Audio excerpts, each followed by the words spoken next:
Okay, so each one of these things in this setup is running software. It's running a special software that Cisco developed called Cisco IOS software, which stands for Internetworking Operating System. So these things aren't running, Windows 10. They're not running Mac OS or anything like that. They're running a special software that Cisco developed called Cisco IOS. And so I'm going to need to connect to each one of these things to configure that iOS. When I say configure it, that term might be foreign to you. When I say configure a router or switch, basically what I mean is let the router or switch know, hey, something's connected to this interface. Here are the parameters this interface needs so it can talk to that device.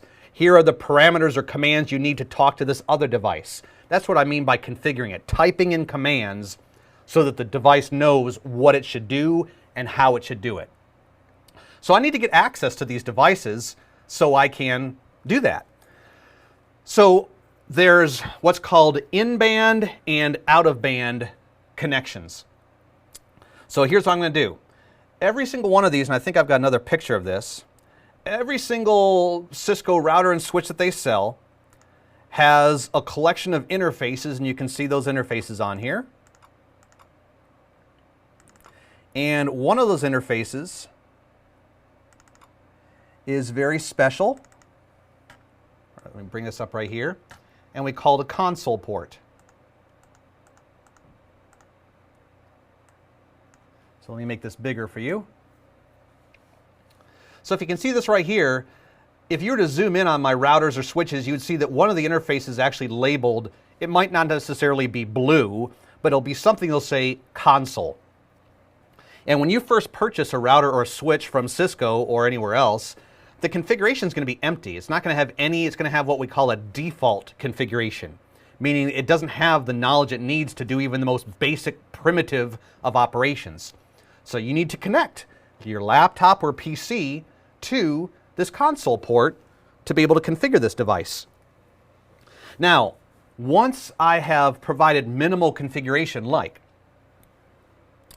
in the world of networking, in order for computer number 1 to talk to computer number 2, just like if you're going to send a letter from your house to your mom's house, what's the absolute minimum requirement that you put on that letter? An address, right? If your mom's house does not have an address, the network, which is the postal service in this case, has no idea how to deliver that letter to its intended destination. Same thing is true in computer networks. Every computer device, whether it be a smartphone or a tablet or a laptop, has to have some sort of a unique address so it can send data to other addresses and it can receive data, and it knows when that data comes in, oh, this data is coming in to my address, it must be for me. Now, the most common type of address that you would see in the world of networking is what's called an IP address. IP standing for the Internet Protocol. Back in like 1974, 75, right around that time frame, some very smart people got together and they said, we need to develop a set of rules, a protocol, because that's what a protocol is, a defined set of rules for how to do something, a set of rules so that computing devices can talk to each other across a network. And they developed the Internet Protocol, a protocol for talking over the internet. Now, within the Internet Protocol, there's a lot of rules, but one of the things that's in there says devices need an address. They need a descriptive identifier to talk from PC A to PC B, or PC A to server B, however you want to say it.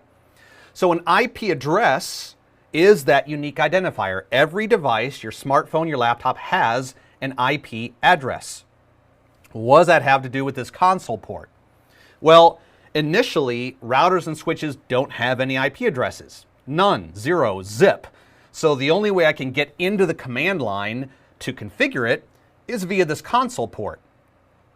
But once I connect to the console port and I have access to the command line, one of the first things I can do is put an IP address on that device. And actually, an IP address belongs not to the device itself, and that's where it's a little bit different, right? When you think of like a postal address, like 101 First Street, that is the address of like your entire house. But think of your house as like this. Think of your house, your house has many doors, right? You've got your front door, you've got your back door to your garage. Those are all entrance points into that house. Well, similarly on a router, if I go back to my picture of the router here, right, let's, for example, look at this top router here. This router has multiple entrance points into the router. Here's a way that data can go in and out of the router. Here's another way that data can go in and out of the router. This is a special way. There's another one that could go in here. So these addresses called IP addresses don't go on the router as a whole. They go on these doors, what we call interfaces. So in this case, I've drawn like 4 interfaces. Every interface on the router, every point where data could come in or go out needs to have an IP address so it can talk to the internet. It needs to have a descriptive IP address. So when I connect to the console port of this device, which is right here, one of the first things I have to decide is, okay, of all my different interfaces I have, which one am I going to connect to the network?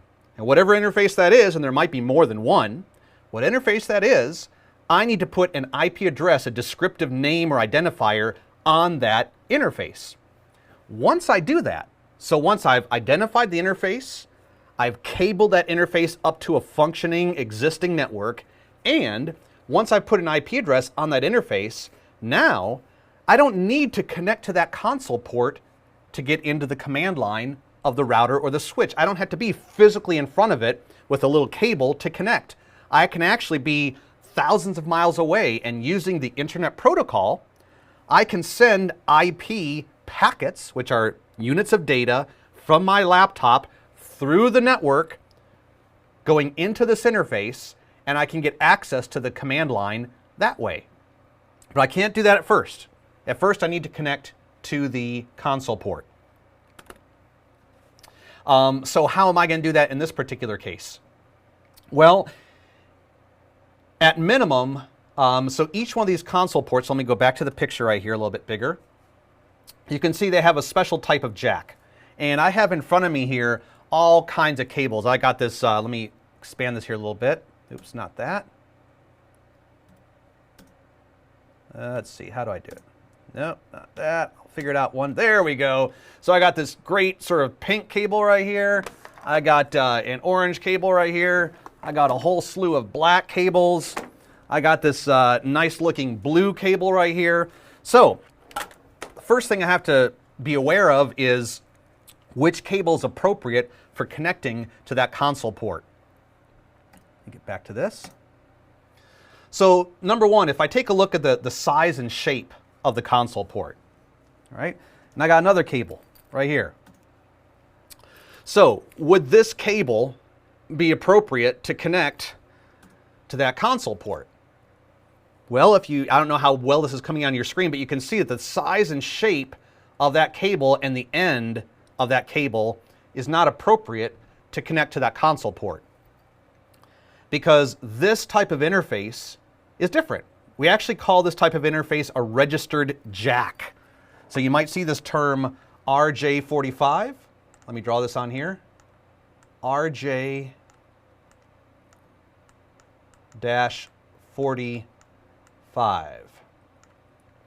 That is what all of these are. Each one of these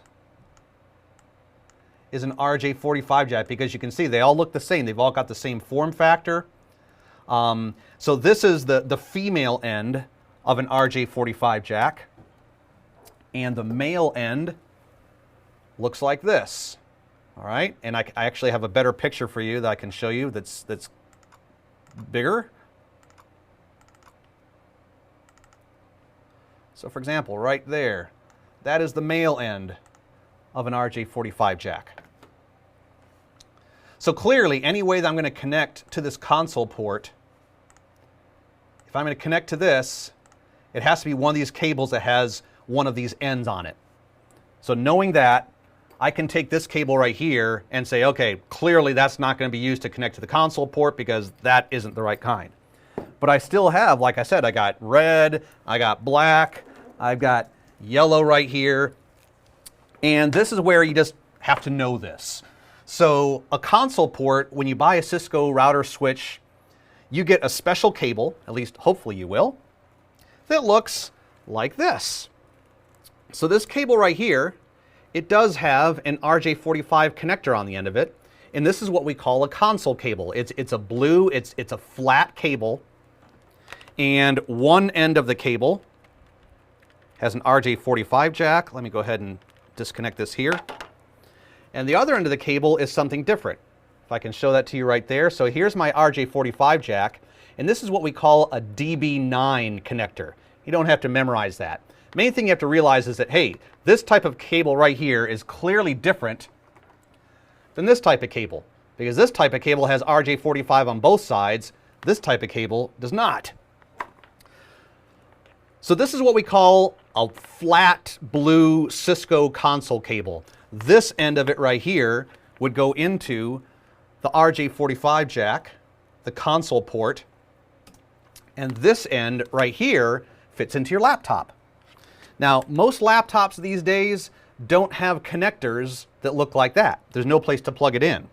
That's why I've got this nifty little tool right here. So this is a DB9 connector on one end and a USB connector on the other. So I'll just connect those guys together, connect my cable together, screw it in a little bit so it doesn't fall apart. And I'm going to connect my USB port here to the console port on my devices.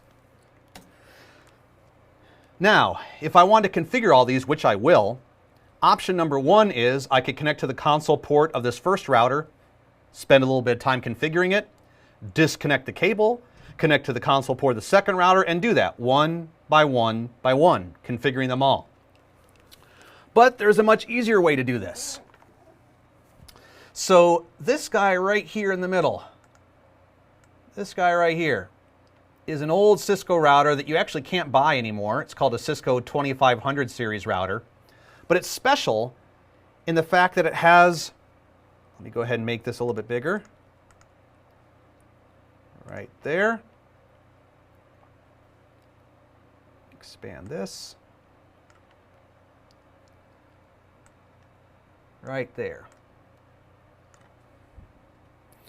So it has these special interfaces right here. Notice they're called Async 9 through 16 and Async 1 through 8. This particular router is what we call an access server, sometimes known as a terminal server. What's so special about it?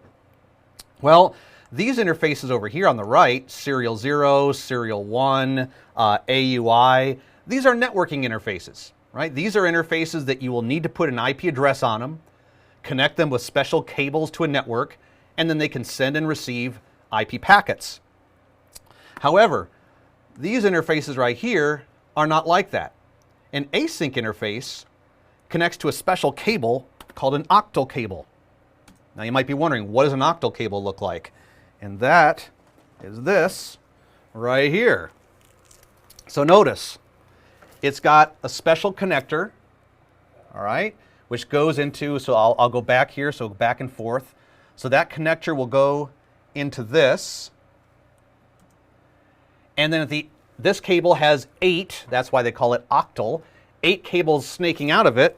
And at the other end, each one of those has an RJ45 connection. Hey, that's great, because what I can do is I connect each one of these to the console ports of my various routers and switches. So now, once I have this cable here connected to my terminal server, which then spreads out to all the console ports of my routers and switches, all I have to do is access this guy. Let me go back here a little bit. All I have to do is console in. So basically I will establish from my laptop will have, so I'll go ahead and draw my laptop over here. So here's my laptop. I'm going to have my USB.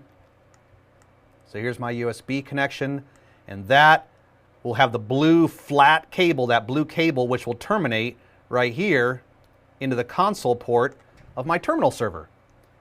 From there, I'll get access to the command line of the terminal server, and once I have access to that command line, using the octal cable, I can then get access to the console ports of these various devices via the octal cable. So I don't have to plug and unplug from each one of these things. Now somebody asks here on the live question feed, do we need to know the configuration of a console cable? You don't have to know, when you think about cables, for example, this and this, obviously there's some big differences between them, right? Just by looking at the color, but the color is just cosmetic. But inside, the differences between the ends, right, the connectors, even between the pinouts. For example,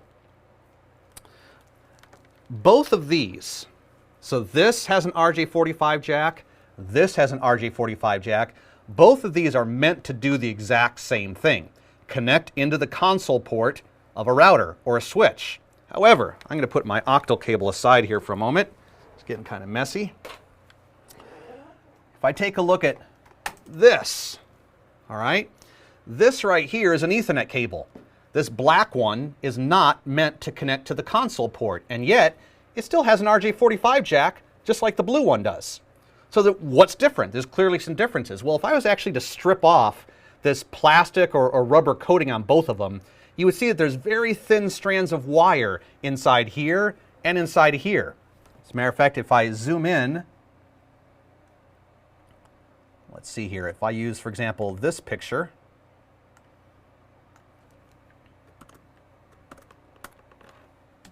right there. So this shows you sort of like what the interior of an RJ45 jack actually looks like. It actually has multiple wires inside of it. Now, depending on what that cable is used for, it might have some or all of these wires. For example, a console port doesn't necessarily need to have 8 wires inside of it like we see here. It needs far fewer. The colors of the wires will be different.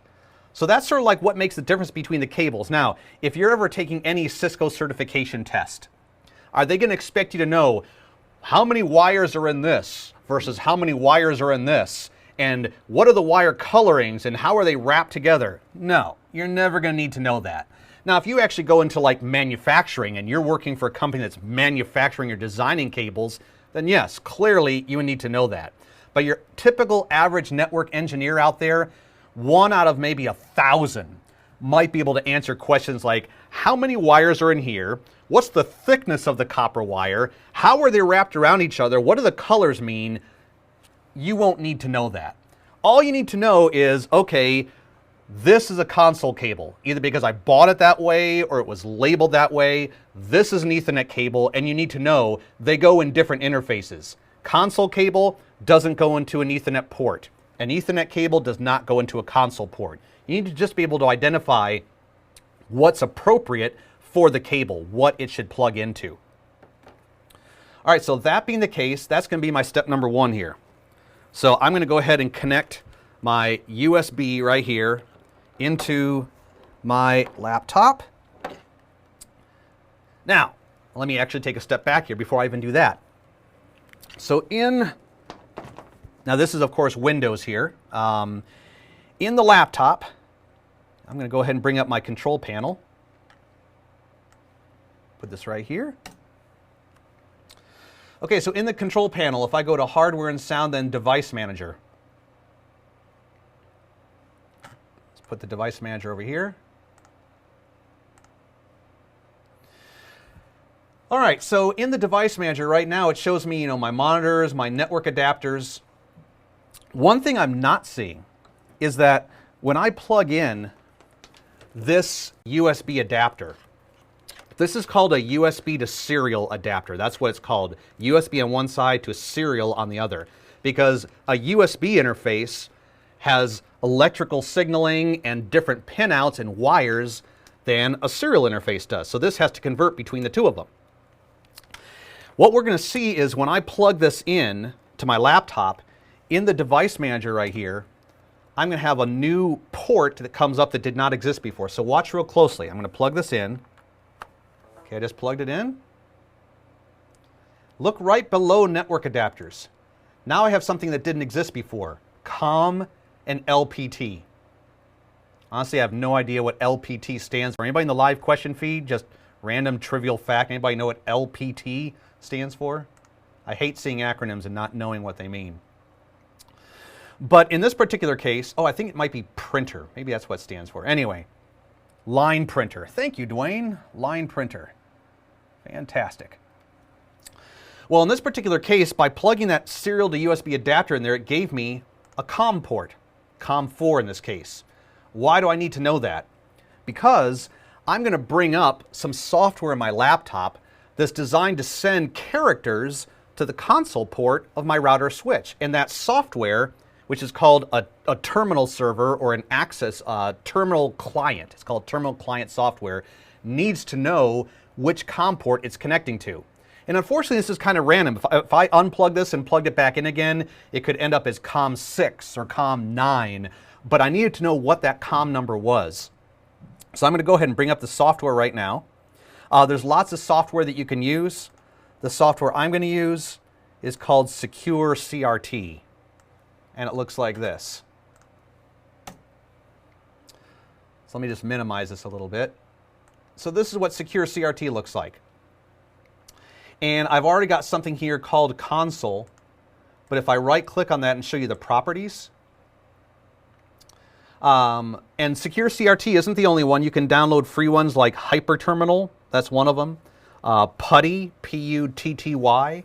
But when you're connecting to the console port of a router switch, you have to have some terminal client software.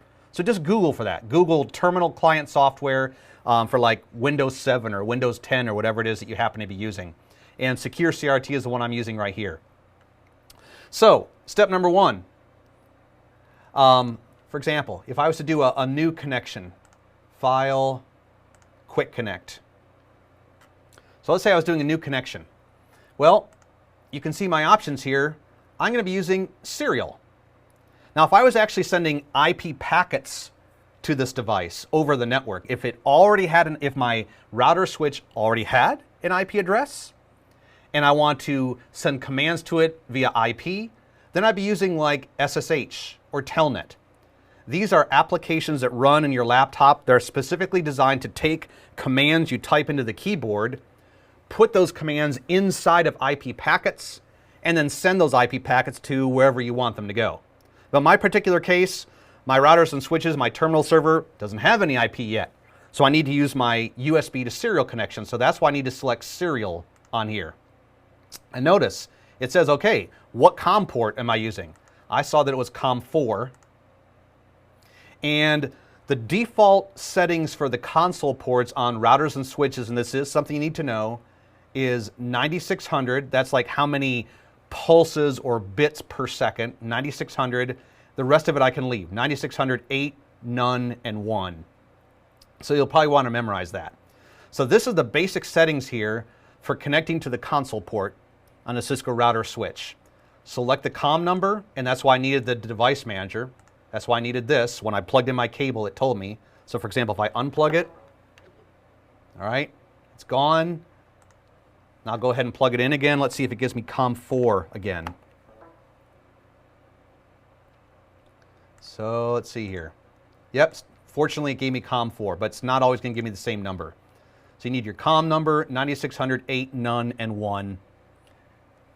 And that will get me what I need. Okay, so step number one was to plug in that USB to serial cable into my laptop, do all this. Step number two, plug this end of it into the console port of my terminal server right here. So I'm just going to lean over and do that. All right, it's plugged in. Step number three is turn that puppy on. Now, before I do that, I'm going to go ahead and start up my connection here. So I'll say, I'll just cancel all that because I already have one here. Okay, now as soon as I press the power button on this router, we should see something, hopefully. If not, it's going to be very irritating. All right, great. So there we go. So what we're seeing right now is the boot up process, otherwise called POST, the power on self-test of the router. So it's going to take a minute or so, but it's basically like checking its memory at this point. It's saying, okay, you know, which memory location has my software? Oh, there it is. Let me load my Cisco iOS software. So it's doing that. And then within like a minute or two, it will give me access to the command line so I can actually start typing commands. Now, while it's doing that, why am I connecting to this guy, right? Why am I connecting to this terminal server? Because ultimately I want to make life easier for myself. Instead of having to connect to the console port of each and every one of these devices, I want to connect my octal cable, one end of it to this, and I want to connect these RJ45 ends to the console ports of all my other devices. So while this guy's booting up, I'm going to get out of the line of fire here for a second, and I'm going to do that. And I'm just going to go in a logical sequence right here. So now before I do that, now why not just connect everything together? To me, it makes more sense to go back to my diagram, my whiteboard right here, and build out my drawing. Because once I've built out my drawing and I can figure out, okay, how do I want to connect things together? For example, if I have something here, here, here, here, and here, it makes sense to me that when I'm in my terminal server, that I can get to this by, this be device number 1, this to be device 2, 3, 4.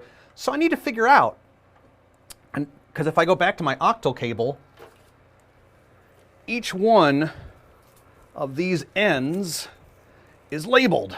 You can't really see it very well, but each one of these things here has a little label, like this one here says 5, this one here says 4, and that's going to be important because once I connect this, for example, number 4, into a console port of one of these routers or switches, from the terminal server, I'm going to have to type in a command to say, to get to switch number 1, go to number 4. So it makes sense to me that, okay, well, whichever's number 1 on here, here's number 1, I want this to plug into device number 1 in my topology. It would be kind of confusing if I had to type in number 1 here to get into device 5 in my topology. It would confuse me. So that's why I want to work up my topology first before I plug in my octal cable lines.